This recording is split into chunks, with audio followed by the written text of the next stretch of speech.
আসসালামু আলাইকুম, স্বাগত জানাচ্ছি আরটিভি দুপুরের সংবাদে। আপনাদের সঙ্গে আছি আমি ফারিয়া শারমিন। জোর ইস্তেমার কাজ করতে এসে টঙ্গীর তুরাগ তীরে জুবায়ের ও সাতপন্থীদের মধ্যে সংঘর্ষে ৩ জন নিহত হয়েছে। গেল রাত ২টার দিকে টঙ্গীর কামারপাড়া ও স্টেশন রোড সহ বিভিন্ন এলাকায় জুবায়ের পন্থীরা বাধা দিলে সংঘর্ষের সৃষ্টি হয়। আহত হয়েছে শতাধিক মুসল্লি।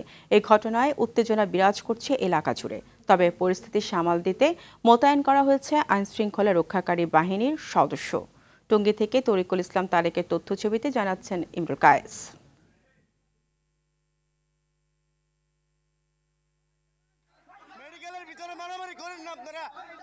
গাজীপুরের টঙ্গী ইস্তেমা মাঠ দখল নিয়ে মাওলানা জুবায়ের ও মাওলানা সাদ অনুসারীদের মধ্যে সংঘর্ষের ঘটনা ঘটেছে। এ ঘটনায় ৩ জনের মৃত্যু হয়েছে। সাতপন্থী দাওয়াতে জামাতের কর্মী মুয়াদ বিন নূর জানান, গেল রাত ২টার দিকে টঙ্গী, কামারপাড়া ও স্টেশন রোড সহ বিভিন্ন জায়গায় জুবায়ের পন্থীরা লাঠি নিয়ে বিভিন্ন জেলা থেকে আসা সাতপন্থীদের বাধা দেয়। এ সময় জুবায়ের পন্থীরা ইট পাটকেল ও আগুনের মশাল নিক্ষেপ করে। দুপক্ষের মধ্যে ধাওয়া পাল্টা ধাওয়া ও চাকু চাপাতি নিয়ে হামলার ঘটনা ঘটে। এতে ৩ জন নিহত ও শতাধিক আহত হয়। বিভিন্ন জায়গায় তারা আমাদের গাড়ি আটকিয়ে গ্লাস ভেঙে আক্রমণ করা হয়েছে সাথীদের উপর। অনেকে আহত অবস্থায় রাত ৩টা, সাড়ে ৩টার মধ্যে আমাদের এই এলাকায় প্রবেশ করলেন। ঠিক ৩:৩০ থেকে ৪টার মধ্যে কামারপাড়া ব্রিজের নিচ থেকে আমাদের সাথীদের উপর আক্রমণ করা হলো। তখন আমাদের সাথীরা তাকবীর দিয়ে যখন ধাওয়া দিলেন, কিছুটা পিছু হটে ওনারা আবার আক্রমণের জন্য আসলেন। এই তখন ধাওয়া পাল্টা ধাওয়া শুরু হলো। এক পর্যায়ে আমরা আমাদের সাথীদের একটা বড় সংখ্যা তাদেরকে ধাওয়া দেওয়ার পর তারা এই পশ্চিম গেট দিয়ে মাঠে প্রবেশ করছেন এবং তারপর পরে আমাদের সাথীরা মাঠে প্রবেশ করছেন। ওইখান থেকে ঘটনার সূত্রপাত হয়। এই ঘটনায় বরগুনার তাজুল ইসলাম, ঢাকার দক্ষিণ খানের বেলাল, কিশোরগঞ্জের আমিনুল ইসলাম বাচ্চু নিহত হন। এই খবর ছড়িয়ে পড়লে রাজধানীর বিভিন্ন জায়গা থেকে আসা সাতপন্থীরা টঙ্গীর ময়দান নিয়ন্ত্রণে নেয়। অপ্রীতিকর পরিস্থিতি সামাল দিতে ইস্তেমা মাঠ ময়দানে মোতায়েন করা হয়েছে অতিরিক্ত আইনশৃঙ্খলা রক্ষাকারী বাহিনীর সদস্য। ইস্তেমা ময়দানের ঘটনাকে কেন্দ্র করে ঢাকা ময়মনসিংহ মহাসড়ক অবরোধ করে বিক্ষোভ করছে জুবায়েরপন্থী অনুসারীরা। ইমরুল কায়েস, আরটিভি। এদিকে পরিকল্পিতভাবে ইস্তেমা ময়দানে হামলা করার দাবি জুবায়েরপন্থীদের। গেল মধ্যরাতে বৈষম্য বিরোধী ছাত্র আন্দোলনের সমন্বয়কদের সঙ্গে বৈঠক চলাকালীন এমন হামলা চালানো হয় বলে দাবি করেছেন সংগঠনটির মিডিয়া সমন্বয়ক মুফতি আমানুল হক। কাকরাইল মসজিদ প্রাঙ্গণে সংবাদ সম্মেলনে এসব কথা জানান তিনি। এই বিষয়ে মাওলানা মামুনুল হক জানান, সমস্যাটি আলোচনার মাধ্যমে সমাধানের প্রক্রিয়া চলছিল। এই অবস্থায় এই হামলা মেনে নেওয়ার মতো নয়। সব প্রমাণ থাকার পরও দোষীদের গ্রেপ্তার করা না হলে পরিস্থিতির দায় সরকারকেই নিতে হবে বলে হুঁশিয়ারি করেন মামুনুল হক।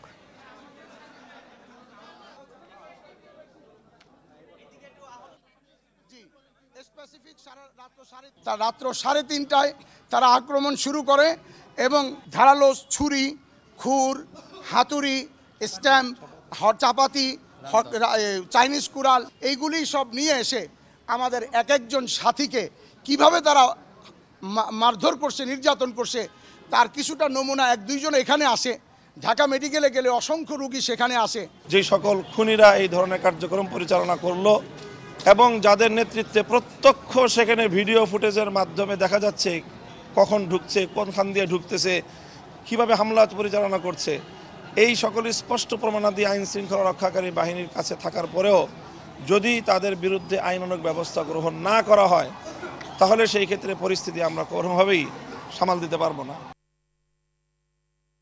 দর্শক, এই বিষয়ে আরো জানাতে টঙ্গীর তুরাগ তীর থেকে সরাসরি যুক্ত হচ্ছেন সহকর্মী তরিকুল ইসলাম তারেক।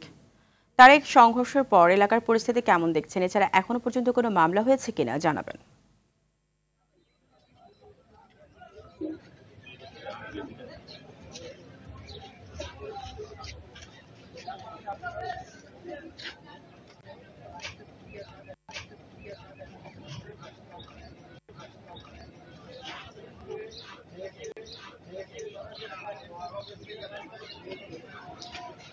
ফারিয়া, আপনি জানেন যে গত রাত থেকে কিন্তু এই যে ইস্তেমা কিন্তু একটি উত্তেজনাপূর্ণ কিন্তু একটি উত্তেজনাপূর্ণ পেয়েছি। এখান থেকে যে তথ্য আমরা পেয়েছি যে তিনজনের মারা গিয়েছে এখানে হতাহতের, এছাড়াও কিন্তু শতাধিক মুসল্লি আহত হয়েছে। তারা বিভিন্ন হাসপাতালে চিকিৎসাধীন অবস্থায় রয়েছে এবং আমরা দেখতে পাচ্ছি যে আজকে গতকাল মধ্যরাত থেকে কিন্তু এখানে সাতপন্থী যে অনুসারীরা রয়েছে তারা কিন্তু মাঠে অবস্থান নিয়েছে এবং এখন পর্যন্ত কিন্তু তারা মাঠে অবস্থান নিয়েছে। তারা বলছে যে 8 তারিখে থেকে তারা যেই জোর করার কথা ছিল তারা সেই জোরটি সম্পন্ন করবে এবং এই যে ঘটনাকে কেন্দ্র করে কিন্তু আজকে সকালে একটি প্রেস কনফারেন্স করেছে এই সাদ সাহেবের যে অনুসারী, তাদের পক্ষ থেকে একটি প্রেস কনফারেন্স করা হয়েছে। তারা জানিয়েছে যে গতকালকে রাতে তাদের যেই তুরাগ নদীর পশ্চিম পাশে যেই মার্কাজ রয়েছে সেই মার্কাজে তাদের সাথীরা অবস্থান নিচ্ছিল এবং তাদের সাথীদের সংখ্যা বেশি হওয়ার কারণে তারা কিন্তু রাস্তায় একটি পর্যায়ে কিন্তু তাদের যে বিপরীত পক্ষ যে যারা রয়েছে তারা এই মাঠে থেকে তাদের উপর অতর্কিত হামলা করেছে। সেই হামলা অবস্থান নিয়েছে এবং তারা আজকে থেকে কিন্তু এই যে মাঠ সংস্কারের যে কাজ সেটি তারা আগামী 20 তারিখ থেকে কিন্তু তাদের ইজতেমা করার কথা রয়েছে। এছাড়াও তারা আমাদেরকে আরেকটি বিষয় নিশ্চিত করেছে যে তাদের যে শীর্ষ মুরব্বীরা রয়েছে তারা বিভিন্ন মন্ত্রণালয় এবং দপ্তরে গিয়ে তাদের যে আনুষ্ঠানিক অনুমতির যে বিষয়টি রয়েছে সেটির জন্য কিন্তু তারা গিয়েছে এবং তারা সেই অনুমতি পেলে কিন্তু তারা তাদের এই ইজতেমার কার্যক্রম সম্পন্ন করবে। এছাড়াও আমরা কিছুক্ষণ আগে কিন্তু মাঠ ত্যাগ করে তারা চলে যাচ্ছে, তো তারা একটি বলছে যে একটি গুজবের মাধ্যমে তাদেরকে গুজব ছড়ানো হয়েছে যা তারা সরকার থেকে নির্দেশনা দেওয়া হয়েছে। এছাড়া কিন্তু তারেক আমাদের সঙ্গেই থাকুন, আপনাকে অসংখ্য ধন্যবাদ। চাঁপাইনবাবগঞ্জের নাচল উপজেলার ফতেপুর ইউনিয়নের বিজয় দিবসের সাংস্কৃতিক অনুষ্ঠানে দুপক্ষের সংঘর্ষে 2 জনকে কুপিয়ে হত্যার ঘটনা ঘটেছে। মঙ্গলবার রাতে মল্লিকপুর বাজারে এই ঘটনা ঘটে। নিহতরা হলেন ফতেপুর ইউনিয়নের মাসুদ রানা ও একই ইউনিয়নের রায়হান। নিহত মাসুদ নাচল উপজেলা ছাত্রলীগের সহ সম্পাদক। এই বিষয়ে নাচল থানার ওসি মনিরুল ইসলাম জানান, বিজয় দিবসের সাংস্কৃতিক ও পুরস্কার বিতরণ অনুষ্ঠানে স্থানীয় দুই পক্ষ কথা কাটাকাটি থেকে সংঘর্ষে জড়িয়ে পড়ে। এতে 2 জন নিহত হয়। এই ঘটনায় আহত হয়েছে আরও 4 জন। বহুল আলোচিত 10 ট্রাক অস্ত্র চোরাচালানের অভিযোগের মামলায় সাবেক স্বরাষ্ট্র প্রতিমন্ত্রী লুৎফুজ্জামান বাবর সহ কয়েকজন আসামিকে খালাস দিয়েছেন হাইকোর্ট। মৃত্যুদণ্ডের সাজা কমিয়ে 10 বছর হয় 6 জনের। উলফা নেতা পরশ বড়ুয়াকে দেওয়া হয় যাবজ্জীবন কারাদণ্ড। এই মামলার রায়ে উঠে আসে রাষ্ট্রপক্ষের আইনজীবী, তদন্ত সংস্থা ও গোয়েন্দা সংস্থাদের ব্যর্থতা। শুধুমাত্র রাজনৈতিক রং দিতেই বাবর, নিজামী সহ অনেককে অন্তর্ভুক্ত করা হয়। এই মামলায় মৃত্যুদণ্ডপ্রাপ্ত আসামিদের ডেথ রেফারেন্স ও আপিলের শুনানি শেষে বিচারপতি মোস্তফা কামাল জামান ইসলাম ও বিচারপতি নাসরিন আক্তারের সমন্বয়ে গঠিত হাইকোর্ট বেঞ্চ এ রায় দেন। 2004 সালের 1 এপ্রিল CUFL ঘাট থেকে আটক করা হয় 10 ট্রাক ভর্তি অস্ত্রের চালান। এই নিয়ে কর্ণফুলী থানায় অস্ত্র আইন ও বিশেষ ক্ষমতা আইনে চোরাচালানের অভিযোগ এনে 2টি মামলা হয়। মসিনুদ্দিন তালুকদার সাহেব একজন, লুৎফুজ্জামান বাবর সাহেব একজন, তারপরে আরেকজন আছে হলো এনামুল হক এবং আপনার মেজর জেনারেল রাজ্জাকুল হায়দার। এই 4 জন খালাস। আর আপনার 8 জনের সাজা আপনার ওই যে 25B-তে ওটা ডেথ থেকে কমিয়ে এনে 10 বছর করেছেন। গুমের ঘটনায় আন্তর্জাতিক অপরাধ ট্রাইব্যুনালে সাবেক প্রধানমন্ত্রী শেখ হাসিনা সহ অজ্ঞাত পরিচয় আসামিদের বিরুদ্ধে অভিযোগ দায়ের করেছেন ইউনাইটেড পিপলস ডেমোক্রেটিক ফ্রন্টের নেতা মাইকেল চাকমা। সকালে ট্রাইব্যুনালে চিফ প্রসিকিউটরের কাছে এই অভিযোগ দাখিল করেন তিনি। পরে মৌখিক অভিযোগের প্রেক্ষিতেই তদন্ত শুরুর কথা জানান প্রসিকিউশন টিম। মাইকেল চাকমার অভিযোগ আমলে নেওয়া হয়েছে বলে জানান চিফ প্রসিকিউটর। অভিযোগের তদন্ত শুরু করা হবে। 2019 সালের 9 এপ্রিল নারায়ণগঞ্জের কাঁচপুর এলাকা থেকে সাংগঠনিক কাজ শেষে ঢাকায় ফেরার পথে মাইকেল চাকমা গুমের শিকার হন। এই ঘটনায় নারায়ণগঞ্জ থানায় অভিযোগ দায়ের ও হাইকোর্টে রিট পিটিশন দাখিল করা হলেও তাকে উদ্ধারে কোনো পদক্ষেপ নেয়নি বিগত সরকার। কিভাবে তাকে রাখা হয়েছিল সেই সব ব্যাপারে তিনি আমাদের কাছে আজকে মৌখিকভাবে জানিয়েছেন এবং এই জানানোর মধ্য দিয়ে আমরা ওনার এই বক্তব্য থেকে নিশ্চিত হয়েছি যে এনফোর্সড ডিসঅ্যাপিয়ারেন্স যেটা গত সরকারের আমলে সিস্টেম্যাটিক ওয়েতে করা হয়েছে সেগুলো শিকার তিনি হয়েছিলেন। তার অভিযোগটাকে আমরা আমলে গ্রহণ করছি, আমরা এগুলোতে তদন্ত করব। এবং করে অন্যদের ব্যাপারে যেভাবে আমরা তদন্ত করি এবং বিচারের জন্য উপযুক্ত করে আদালতের সামনে উপস্থাপন করা হবে সেই কাজটা আমরা ওনার ক্ষেত্রে করব। 16ই ডিসেম্বর নিয়ে ভারতের প্রধানমন্ত্রী নরেন্দ্র মোদী যে বক্তব্য দিয়েছেন তা বাংলাদেশকে উপহাস করার শামিল বলে মন্তব্য করেছেন বিএনপি সিনিয়র যুগ্ম মহাসচিব রুহুল কবির রিজভী। বলেন, এই বক্তব্যের মধ্য দিয়ে মোদী মুক্তিযোদ্ধাদের অপমান করেছেন। একমাত্র ভারত ছাড়া পৃথিবীর কোনো দেশ শেখ হাসিনাকে সমর্থন করেনি বলেও মন্তব্য করেন তিনি। রিজভী বলেন, গোটা দেশকে ভারত নির্ভর করার জন্যই এতদিন শেখ হাসিনা কাজ করেছেন। সংখ্যালঘু নির্যাতন নিয়ে ভারতের মিথ্যাচারের সমালোচনা করেন বিএনপি সিনিয়র যুগ্ম মহাসচিব।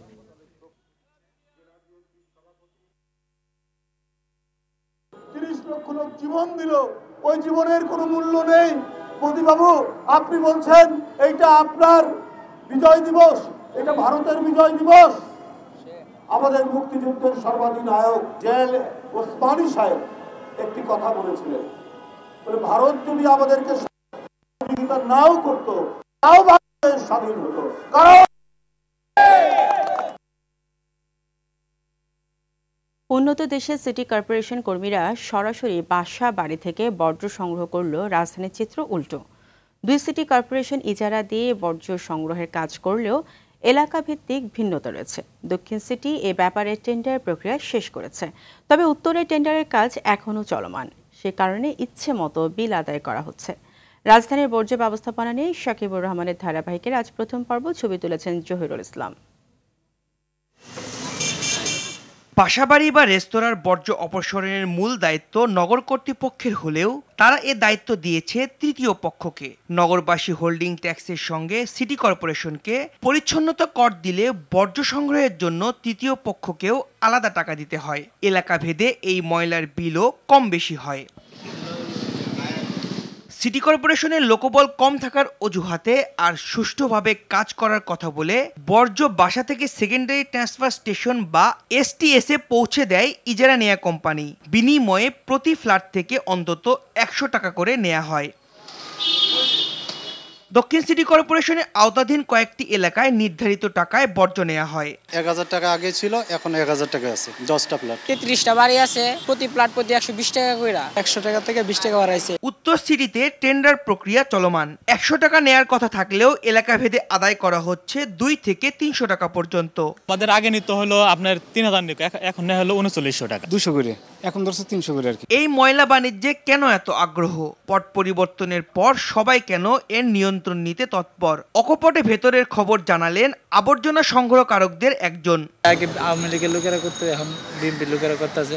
তখন যারা 4টার দখল লয় ওরাই টাকা তুলে, ওরাই সব একজনের একটা ওয়ার্ড দেয় আর কি, একজনের তো পুরো ওয়ার্ড দিয়ে দেয় না। এটারা মনে রাখেন যে গুলশান সাইড লইতে টাকা দিয়ে লইতে। নগরবিদরা বলছেন এর পুরো দায়িত্ব সিটি কর্পোরেশনের, তবে রাজনৈতিক প্রভাব আর আর্থিক কারণে এসবের নিয়ন্ত্রণ দেয়া হয়েছে বেসরকারি খাতে। বর্জ্য কিন্তু সিটি কর্পোরেশনের একটা ইনকামের সোর্স হতে পারতো। এমনিতেই সিটি কর্পোরেশন কিন্তু তার আইন বলে এবং সে তার যে হোল্ডিং ট্যাক্স নেয়, সে কারণে বর্জ্য ব্যবস্থাপনাটা তার দায়িত্বের অংশ। এখন বর্জ্য কালেকশনের নামে যেটা হয় সেটা হচ্ছে একটা নৈরাজ্য হয়। যে যেভাবে পারে বর্জ্যের একটা ইজারা নিয়ে নেয়, ইজারা নিয়ে তারপরে তার মতো করে পুরো সিস্টেমটা সে রেগুলেট করে এবং সেখানে অনেক টাকা ইনকাম করে। রাজনীতির সাথে যারা সংযুক্ত বা পরিবার পরিজন কিংবা কাউন্সিলরের লোকজন, তারা এটা কিন্তু পুরোপুরি তাদের টাকা কালেকশনের উপায় হিসেবে এটাকে দেখতো। জনগণের প্রতি দায়বদ্ধতা থেকে বর্জ্য অপসারণের সুষ্ঠু পরিকল্পনা না নিলে সিটি কর্পোরেশন নাগরিকদের কাছে ন্যূনতম আস্থার জায়গাটাও হারাবে বলে মনে করেন বিশেষজ্ঞরা। শাকিবুর রহমান, RTV, ঢাকা। গাজীপুরের টঙ্গীতে বকেয়া বেতনের দাবিতে ঢাকা ময়মনসিংহ মহাসড়ক অবরোধ করেছে কারখানার শ্রমিকরা। সকাল থেকে আউচপাড়া এলাকার সড়ক অবরোধ করে তারা। এতে মহাসড়কটির 2 পাশে যান চলাচল বন্ধ হয়ে দীর্ঘ যানজটের সৃষ্টি হয়েছে। দুর্ভোগে পড়েছে এই পথের যাত্রীরা। শিল্প পুলিশ ও কারখানাটির শ্রমিকরা জানায়, টঙ্গীর আউচপাড়া এলাকার তারা টেক্সটাইল লিমিটেড শ্রমিকদের গত মাসের বেতন দেয়নি। চলতি মাসের অর্ধেকের বেশি সময় পার হয়ে গেলেও বেতন না পেয়ে বিষয়টি কর্তৃপক্ষকে জানায় তারা। তবে বেতন পরিশোধ ও কারখানা খুলে দেয়া নিয়ে তালবাহানা শুরু করে। এতে শ্রমিকরা বিক্ষুব্ধ হয়ে আউচপাড়া এলাকায় অবস্থান নিয়ে ঢাকা ময়মনসিংহ মহাসড়ক অবরোধ করেন। ভোটের রোডম্যাপ নিয়ে বিএনপির যে প্রত্যাশা ছিল তা পূরণ হয়নি। সরকার আন্তরিক হলে 4 থেকে 6 মাসের মধ্যেই নির্বাচন দেওয়া সম্ভব বলে মন্তব্য করেছেন বিএনপির স্থায়ী কমিটির সদস্য সালাউদ্দিন আহমেদ। অন্যদিকে পৃথক অনুষ্ঠানে বিএনপির আরেক স্থায়ী কমিটির সদস্য ডক্টর জাহিদ বলেন, 31 দফা সকল রাজনৈতিক দল দিয়েছে, সুতরাং প্রয়োজনীয় সংস্কার শেষে দ্রুততার সঙ্গে জনগণের ক্ষমতা জনগণের হাতে ফেরত দেওয়া উচিত।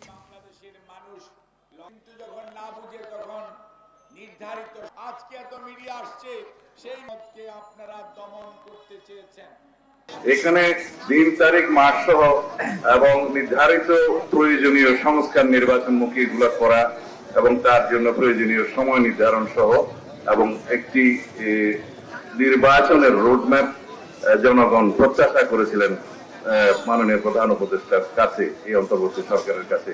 সে প্রত্যাশা আমাদের পূরণ হয়নি।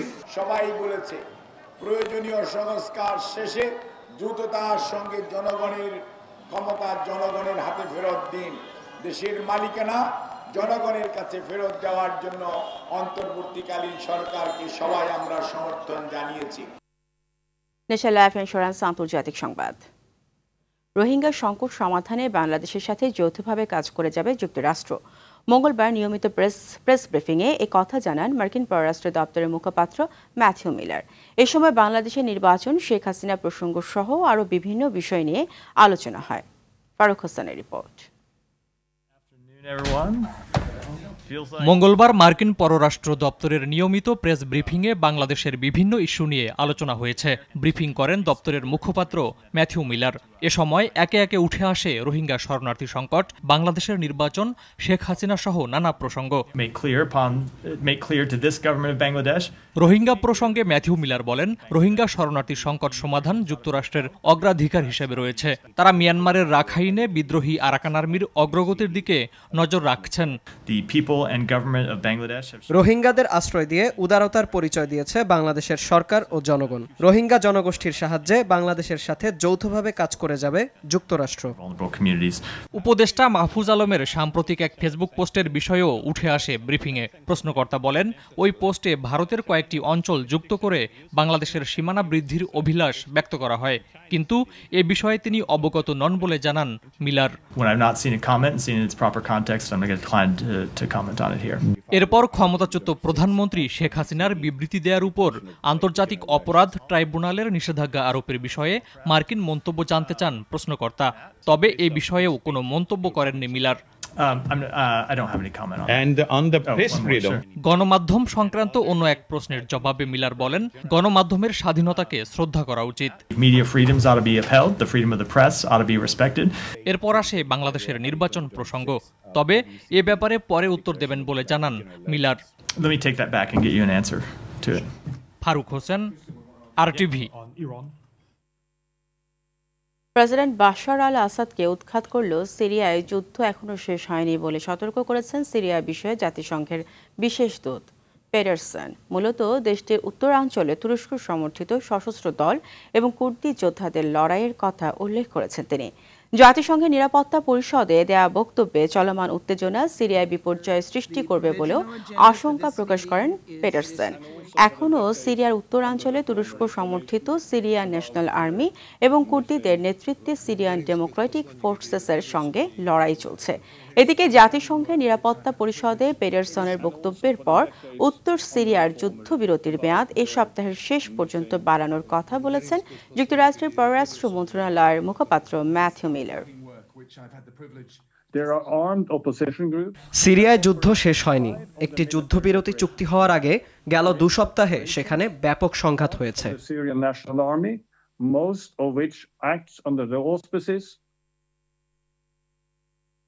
শ্রীলঙ্কার ভূমিতে ভারত বিরোধী কিছু হবে না। সোমবার দিল্লিতে ভারতের প্রধানমন্ত্রী নরেন্দ্র মোদীর সঙ্গে বৈঠকের পর এই কথা জানান শ্রীলঙ্কার প্রেসিডেন্ট অনুরা কুমারা দিশানায়কে। নরেন্দ্র মোদীর সঙ্গে যৌথ সংবাদ সম্মেলনে অনুরা বলেন, 2 দেশের মধ্যে কয়েকটি দ্বিপক্ষীয় চুক্তি হয়েছে।